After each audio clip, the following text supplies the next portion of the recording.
다 같이 함께 봉독하겠습니다. 율법이 육신으로 말미암아 연약하여 할 수 없는 그것을 하나님은 하시나니 곧 죄로 말미암아 자기를 죄인은 육신의 모양으로 보내어 육신의 죄를 정하사.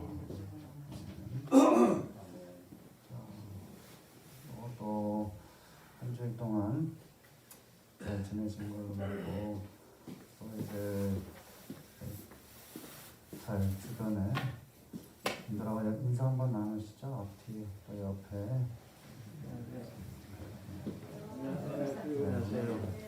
지난주에도 새로운 분들 오늘 또 새로운 분이 두 분 오셨는데요. 먼저 소개를 하겠습니다. 김옥자 자자 김옥자 성도님 오셨고요. 그다음 이묵자 자 묵은 여목은입니다. 여묵 여묵은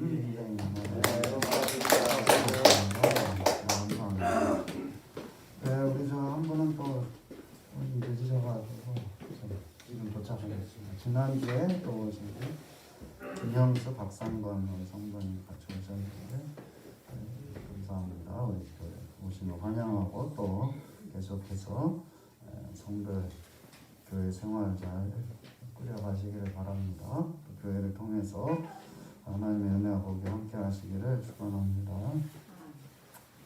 자, 오늘 이 말씀에 우리가 이제 계속해서 이 7장 1절부터 이제 8장 넘어오면서 계속 생각을 해보고 있는데요.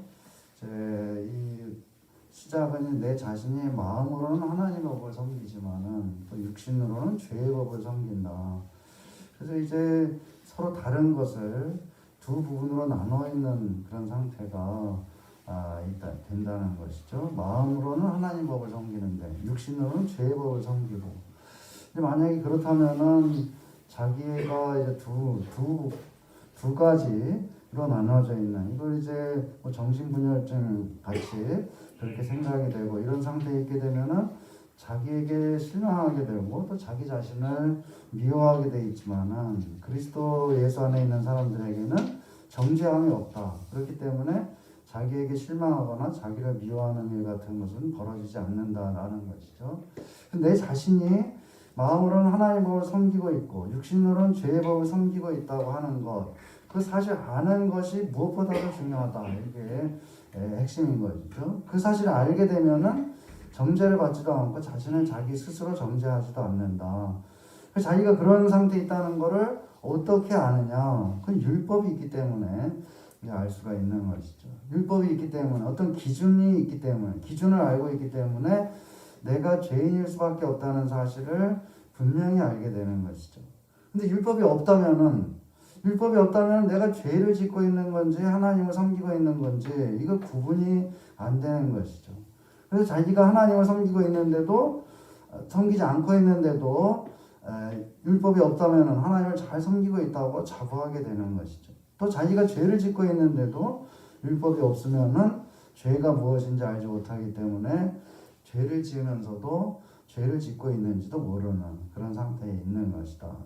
그리스도 예수를 믿고 예수 그리스도 안에 있는 자들이 된다면은 자기 자신이 마음으로는 하나님의 법을 섬기고 있고 또 육신으로는 죄의 법을 섬기고 있다고 하는 이 사실을 알게 된다는 것. 그리고 여기서 해결점을 찾지 못하게 되면은 아주 절망하거나 또는 헛된 희망에 사로잡히거나 하게 된다는 것이죠.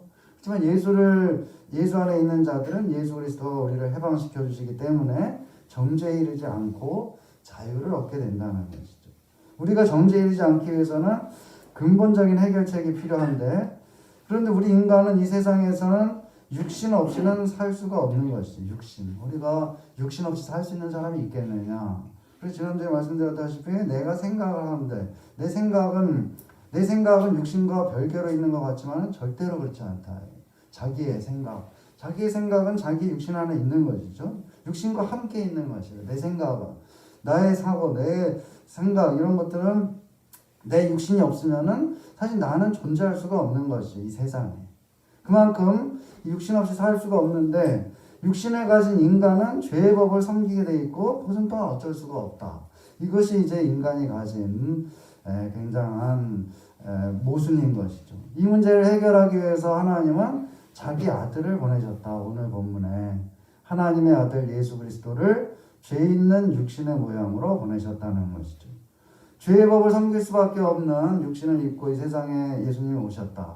그러니까 예수님 역시 육신을 가진 인간이 가진 한계에 예수님도 그 한계에 갇혀서 사셨다는 것을 볼 수가 있는 것이죠. 그래서 성경에 보게 되면 예수님이 눈물도 흘리시고 또 이제 잠이 피곤해가지고 잠을 못 이기고 잠을 주무시기도 하고 또 마음이 아프시기도 하고 그 예수님이 인간에 가진 그런 육신이 가진 그런 인간으로서의 모습, 삶을 사셨다는 것이죠. 그런데 예수님은 육신을 입으셨지만은 하나님의 아들이심으로 죄가 없으시다. 이것이 이제 이 예수님의 모습은 참 모습인 것이죠. 육신을 가진 인간은 누구나 죄인인데 예수님은 육신을 가지고 있으면서도 죄인이 아닌 유일한 분이라. 그래서 육신을 가진 인간이면서도 죄인이 아닌 상태에 있어야 되는데 예수님은 바로 그 길을 마련해 놓으신 것이죠. 그래서 예수 안에 있을 때 우리는 육신을 가진 인간이지만 예수님처럼 죄인이 아닌 사람이 되는 것이다. 죄를 지었지만은 정죄가 없기 때문에 죄로 인한 형벌도 없게 되는 것이죠. 그래서 하나님은 자기 아들 예수 그리스도를 육신의 모양으로 보내시고 죄가 없으신 예수님의 육신에 죄를 정하신다. 그 예수님을 우리가 속죄양의 비유를 하는데요. 속죄양, 죄를 지은 사람이 양을 한 마리 끌고 이제 제사장한테 오는 것이죠. 제사장한테 오게 되면은 제사장이 그 사람의 죄를 이 양의 머리에다가 안수함으로 해가지고 이 사람의 죄를 이 양한테다가 양한테도 옮기는 거죠. 이 양을 갖다가 죽여가지고 양을 죽이면은 양이 이 사람의 죄를 대신해서 죽게 되는 것이. 아사셀 양이라고 해가지고 이 죄를 또는 이제 양을 죽이든지 그렇지 않으면은 또 어떻게 이 사람의 죄를 제사장이 그 머리에 안수함으로 해가지고 양한테 죄를 옮기고 이 양을 갖다가 광야에서 놔버리는 것이죠. 그럼 그 양은 어디 가서 이제 죽게 되나. 자, 그런 것, 그 비유, 예수님을 속죄양에 비유하는 것은 바로 이제 그런 비유가, 그런 뜻이 있는 것이죠. 그 양과 같이 이 양은 죄가 없는데 이 사람의 죄를 대신 뒤집어 쓰고 죽임을 당한 것이죠. 예수님도 죄가 없으신데, 양처럼 죄가 없으신데 우리의 죄를 예수님이 대신 뒤집어 쓰고 예수님이 죽으심으로 해가지고 우리의 죄가 사해졌다. 없어지게 됐다. 자, 이것이 바로 이제 예수님의 속죄양, 어린 양으로서의 예수님의 뜻을 여기 말하고 있는 것이죠. 그런데 오늘 본문 앞부분에서는 율법에 대해서 얘기를 하고 있죠. 자, 보게 되면 율법이 육신으로 말미암아 할 수 없는 그것을 하나님은 하시나니. 하나님이 하실 수 없는 것이 아니라 율법이 할 수 없는 것이다. 율법은 어떤 것이 죄고 어떤 것이 죄가 아닌지 판별하는 일을 할 수가 있는 것이죠. 그래서 율법, 즉 하나님의 말씀을 알 때에 우리가 죄인이라는 사실을 매우 분명하게 알 수가 있는 것이죠. 그래서 율법은 육신 때문에 할 수 없는 것이 있다는 것이죠. 여기서 말하는 것은 인간의 육신은 죄의 법을 섬기게 돼 있다는 것. 그래서 인간이 행동하고 말하는 것, 숨쉬는 것, 심지어 생각하는 것조차도 모두가 죄라. 율법은 인간을 이런 상태에서 벗어나게 할 수가 없는 것이죠. 율법으로는 죄를 깨달을 뿐이라.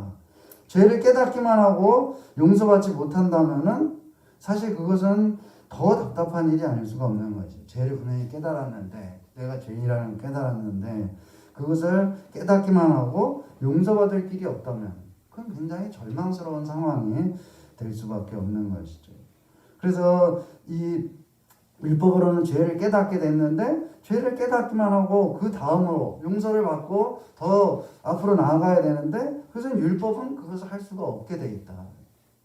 율법이 잘못된 것이 아니라 율법이라는 것은 우리를 인도하는 어떤 등불과 같은 것이죠. 등불. 그래서 밤에 빛을 비춰주는데 우리가 길을 아무것도 알 수 없을 때 길을 갈 수가 있는 것이죠. 자, 요즘 같은 세상은 등불이 많으니까, 가로등이 많으니까는 훤히 보이지만 우리 요즘 시골에만 가봐도 산에 가게 되면 정말로 이제 길 못 찾는 거죠. 정말로 깜깜해가지고 아무도 어디로 가야 될지 알 수가 없는 것이죠. 하지만 그때에 가로등이 쫙 펴지게 되면은 이제 글로 갈 수가 수가 있는. 율법이라는 것은 바로 그 등불과 가로등과 같은 것이다.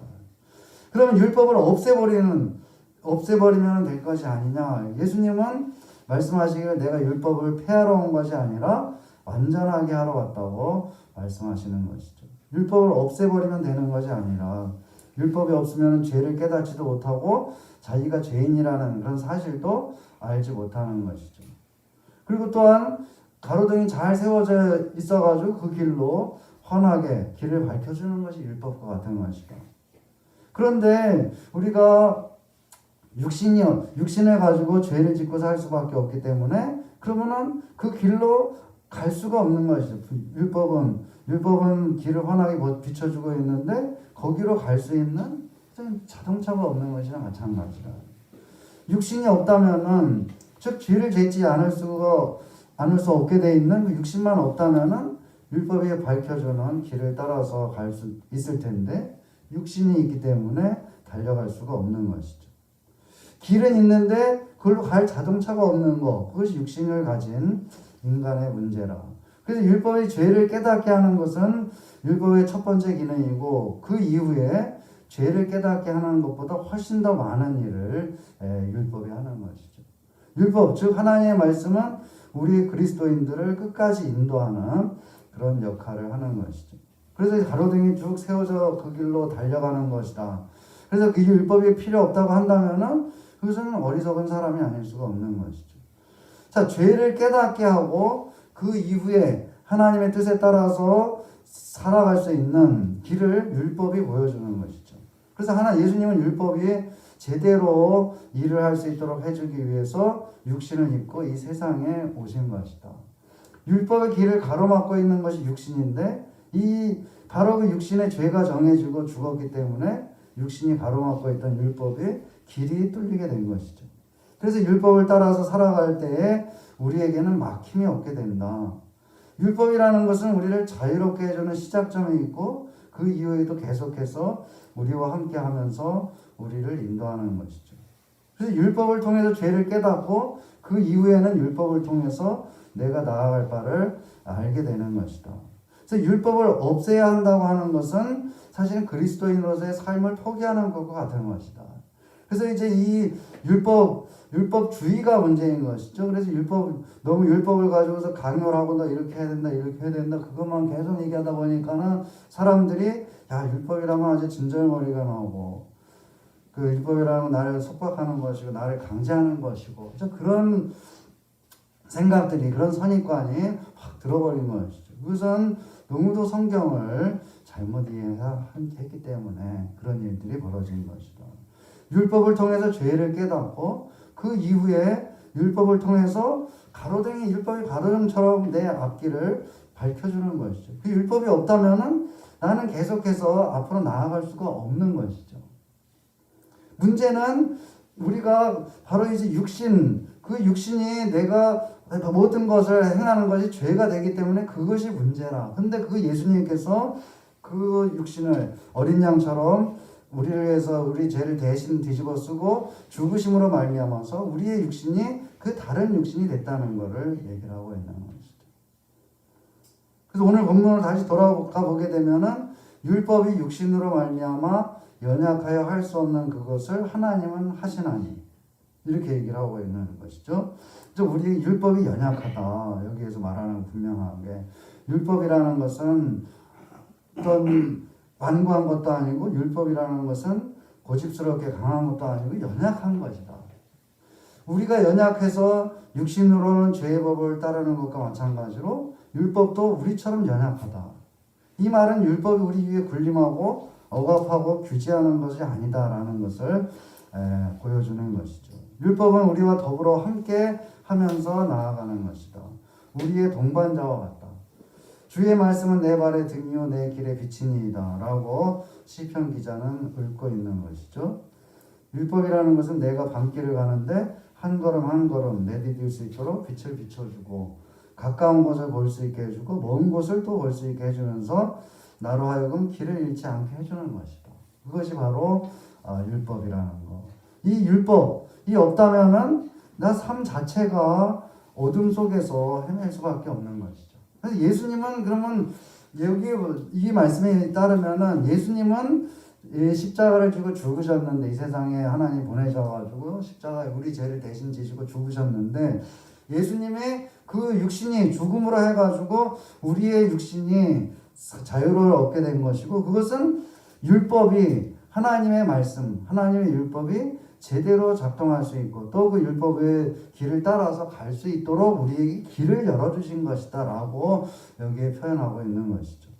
예수님이 없었으면은 우리가 거기에 이제 막혀버릴 수밖에 없는 거지. 말하자면 가로등은 쫙 있는데 밤이 돼가지고 가로등은 쫙 켜졌는데 어떻게 가야 되는데 내 자동차가 없는 그런 형편이었는데 예수님께서 십자가의 죽으심으로 해서 우리가 갈 수 있는 그러한 이제 우리의 육체가 됐다는 것이죠. 예수님의 육체가 죽으심으로 해서 우리는 육체 때문에 제대로 맛보지 못한 그런 율법의 즐거움 이것을 알게 된 것이죠. 자, 유대학을 전공한 그 선생님이 맨날 하시는 말씀이 율법이라는 말은 번역이 너무나도 잘못됐다. 법이라는 일단 사람들이 법이라는 말을 들어가게 되면 벌써 거부 반응이 일어난다. 법이라고 하면은 특히나 우리나라 사람들 그것이 이제 아주 머리에 박혀 있는 거예요. 율법 하게 되면은 야 이거 무슨 뭐 무서운 또는 이제 우리를 구속하는 너 이거 안 하면 죽는다. 이거 계속 이제 벌 받는다. 이거에 대한 생각. 율법이라는 건 그런 것이 아니다. 율법이란 원래 구약에서 율법이라는 것은 그래 번역할 수가 없다. 율법이라는 게 뭐냐? 토라가 바로 율법인데 히브리어로 토라라는 것을 번역할 수가 없다. 법은 법인데 그 안에 사랑이 있는 거죠. 하나님의 어떤 사랑, 하나님의 우리를 향한 애정, 그 다음에 하나님 우리를 향한 관심, 배려, 이런 게 그런 것들이 하나로 뭉쳐진 그런 법이라는 거예요. 이 세상 우리가 생각하는 이 세상 사람 우리나라의 법과 같은 그런 법이 아니고 하나님의 법인데 그 하나님의 법이라는 것은 하나님의 사랑과 하나님의 배려 또 하나님의 은혜 이런 것들이 전부 다 합쳐진 그것이 바로 이 토라라는 토라는 번역할 수가 없는 토라라는 것은 하나님의 배려, 하나님의 은혜, 하나님의 사랑 이런 것이 다 거기에 포함되어 있는 겁니다. 그게 바로 율법이라. 그게 율법이라는 것은 율법을 통해 가지고 하나님이 내가 정말 죄인이구나라는 걸 깨닫게 되고 그 다음에 우리가 이 예수님께서 그런 율법이 살아났는데 율법이 이제 이 작동을 해야 되는데 우리 육체가 너무 한계에 갇혀가지고 할 수가 없기 때문에 하나님께서 그래서 예수님을 보내가지고 인간의 몸으로 보내가지고 육신을 입고 보내가지고 육신을 십자가에서 죽게 하셔가지고 우리의 육체가 그 이제 길을 갈 수 있게 하나님께서 길을 열어놓으시고 또 우리가 길을 갈 수 있는 우리의 육체가 되게 하신 것이죠. 그 다음에는 이 율법이 바로 이제 율법을 그 가로등이 켜진 길을 가면서 얼마나 즐거운 그런 삶을 살게 하는 것 그것이 바로 율법의 역할이라는 것을 여기 말씀하고 있는 것이죠. 구약에서 계속해서 이제 말하기를 여호와의 법도 진실하여 다 의로우니 금 곧 많은 순금보다 더 사모할 것이며 꿀과 성의 꿀보다 더 달도다. 또 주의 종이 이것으로 경고를 받고 이것을 지킴으로 상이 크니이다. 율법의 즐거움을 노래하고 있는 것이죠. 율법은 우리를 규제하거나 또는 우리를 욕하고 또 우리를 벌 주기 위해서 그런 것이 있는 것이 아니고 우리의 풍성한 삶을 위해서 율법이 존재하는 것이다. 하나님의 말씀이 존재하는 것이다. 그 예수님이 죽으심으로 해서 우리에게 하나님의 말씀을 통해서 더 풍성한 그런 삶을 살 수 있는 길을 열어주신 것이다. 이렇게 볼 수가 있는 것이죠. 우리 다시 한번 이 말씀 마음에 새기고 우리와 같은 육신을 입고 이 세상에 오시고 그 육신이 정죄를 받아 죽으심으로 우리를 죄와 사망의 법에서 해방시켜 주시고 또 우리를 풍성한 삶으로 인도하는 그 율법을 따라서 살 수 있도록 우리 길을 열어주신 또 우리 육체를 새롭게 하신 그 하나님의 은혜를 기억하고 하나님의 뜻을 따라서 행하면서 더 큰 기쁨을 누리는 우리 삶이 되기를 주의 이름으로 축원합니다. 기도하겠습니다. 여호와 하나님 우리 아버지 은혜를 감사합니다. 이 시간 이 말씀을 우리가 다시 한번 잘 기억하기 원합니다. 우리의 육체를 입으시고 이 세상에 오신 예수님, 우리의 죄를 대신 뒤집어 쓰고 죽임을 당하심으로 우리가 이 육체에 갇힌 한계에서 벗어나게 하시고 또 율법을 통하여서 우리에게 더욱 풍성한 삶을 허락하여 주셨으니 참으로 감사합니다. 우리가 하나님 안에서 또 예수 그리스도를 믿고 율법을 하나님의 말씀을 잘 지켜나감으로 해서 풍성하고 아름다운 삶으로 나아가는 우리 모두가 되게 하여 주시옵소서.